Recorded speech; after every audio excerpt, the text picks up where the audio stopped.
것 같습니다. 어떻게 생각하십니까? 예, 그 뭐 남북 간의 관계가 이제 오랫동안 경색이 돼 있고 대화도 참 제대로 이루어지기가 어려운데 작년에 저희가 이제 고위급 접촉을 한번 하지 않았습니까? 예. 연초했죠. 예, 1년이 됐는데 저는 이게 사실 남북 간에는 서로 생각만 있으면 뜻만 있으면 사실 뭐 또 금방 또 이루어질 수준이 있다고 봅니다. 예. 네. 자, 1년 전에 우리가 1차 고위급 접촉을 했는데 여러 가지로 뭐 남북이 서로 이제 불신이 좀 커가 있는 그런 상태인 것 같습니다.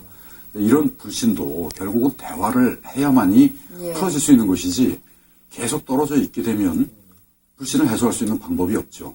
저는 금년에 우리가 이제 광복 70주년 여러 가지 사업들을 구상을 했고 발표를 했습니다만 그런 사업들도 결국은 남북 간의 신뢰를 쌓기 위한 하나의 과정들이지 그 사업을 한번 한다고 해서 남북 관계가 근본적으로 바뀌겠습니까?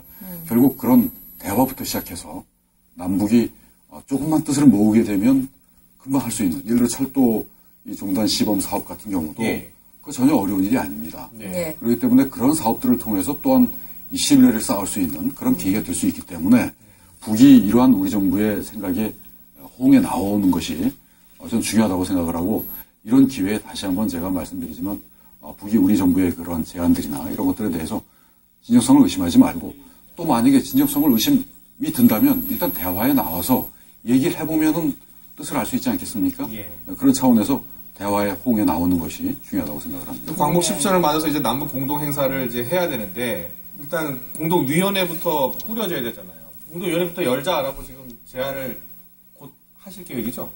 그러니까 이제 공동위원회라고 하는 것은 금년에 이제 광복 70주년이기 때문에 민간에서도 지금 굉장히 사업들을 하시고 싶어 하는 분들이 많이들 계세요.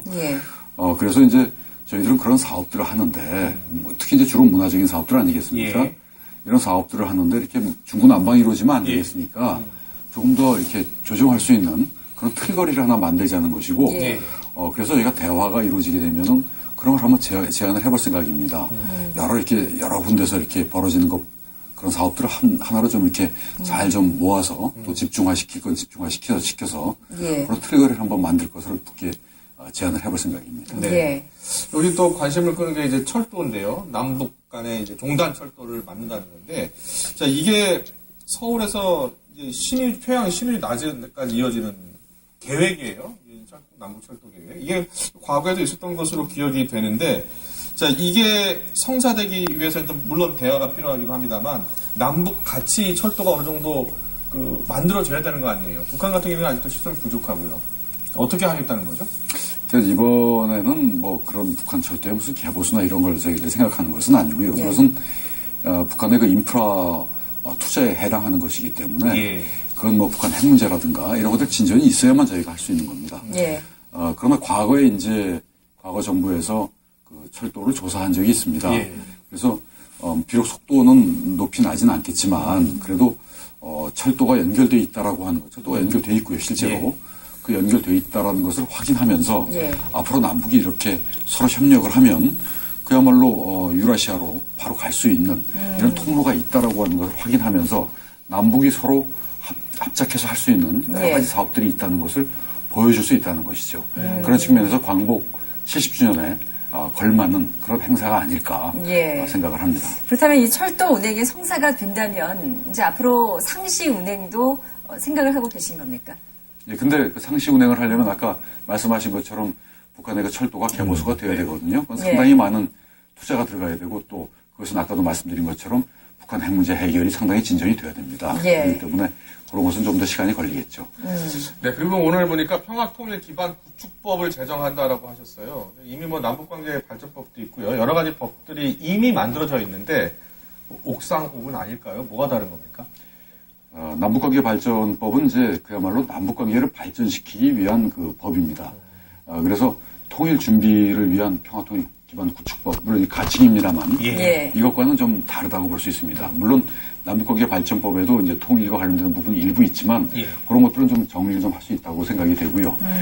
이러한 법이 필요한 이유는 우리 사회가 통일의 필요성이나 중요성은 다들 생각들을 하세요. 물론 여론조사에 보면은 뭐 통일에 대한 무관심도 많이 이제 높아졌고 심지어는 통일이 필요하지 않다라고 하는 국민 여론도 높습니다. 실제로는. 그런데 이것은 더 이상 이제 묵고할 수 없다. 더 이상 이제 이걸 우리가 가만둬서는 안 되겠다. 우리 국민들께서도 필요성들은 마음속에도 다들 갖고 계시면서도 정말로 이것이 필요한 것이냐 하는 것을 좀 더 체계적으로 또 정부 차원에서도 통일 준비를 좀 더 체계적으로 할 수 있는 또 제도화시켜야 될 부분들은 제도화시키는 것 이런 것들이 필요하다는 측면에서 저는 이 법이 필요하다고 봅니다. 그리고 우리 정부에서는 통일 준비를 많이 강조했는데 예. 이 법을 만들므로 해서 우리 국민적 합의를 좀 이뤄내면서 다음 정부에서도 지금 우리가 하고 있는 일들이 좀 연속성을 갖고 예. 좀 이어질 필요가 있겠다 하는 그런 차원도 저희가 생각했던 배경입니다. 예, 네. 알겠습니다. 다음 키워드 한번 보시죠. 공세를 펴고 있습니다. 이런 과정에서 이제 우리 정부의 역할도 굉장히 중요할 것 같은데요. 어떻게 국제 생각하십니까? 정세 속에서 이 남북 관계는 예, 뭐 우리 정부 임기 동안에 그 한미 관계가 그 어느 때보다도 공조가 잘 되고 예. 견고한 그 한미 동맹이 이룩돼 있다는 것은 뭐 누차 그 여러 계기를 통해서 말씀드린 바가 있습니다. 실제로 그렇고요. 그래서 남북 관계나 또는 미국이 이제 북한에 대한 여러 가지 정책들 이런 것들은 서로 간에 긴밀하게 협의를 하고 있습니다. 최근에 이제 해킹 사건 같은 경우는 뭐 미국의 입장에서 볼 때는 미국의 안보에 매우 중대한 그 도발적 사건이라고 인식을 하고 있고 또 거기에 대한 미국의 그 적정한 그 태도가 또 거기에 대한 대응이 있는 것으로 알고 있습니다. 그런 것들은 저희들과 긴밀하게 협의돼서 이루어지고 있는 것이고 그러나 그것이 또 남북 관계와 저는 이렇게 꼭 배치된다고 보지 않습니다. 예. 한국은 또 북한과의 관계를 개선시켜야 될 필요성이 있는 것이고 또 그것은 우리 국가의 입장에서 볼 때 필요한 일이기 때문에 하는 것이고 이 점에 대해서는 저도 지난 12월 달에 미국을 방문하고 왔습니다만 미국 쪽에서도 다 이해를 하고 있습니다. 예. 그래서 저는 그런 것들이 이렇게 충돌된다고 생각은 되지 않고요. 중요한 것은 두 나라가 북한 문제를 놓고 또는 북핵 문제를 놓고 서로 긴밀하게 협의를 하는 것 그런 것들이 굉장히 중요하다고 생각을 합니다. 알겠습니다. 물론 남과 북이 마음을 터놓고 이야기하면 가능한 일인데요. 그 남북 관계가 좀 진전이 되면 그리고 또 반드시 또 넘어야 될 산 가운데 하나가 금강산 관광 재개 문제, 특히 오이사 조치 해제 문제거든요. 이 부분이 사실 남북 관계를 지금 어떻게 보면은 꽉 막고 있는 그런 제한이라고도 볼 수 있는데 이 문제는 어떻게 풀어야 되겠습니까?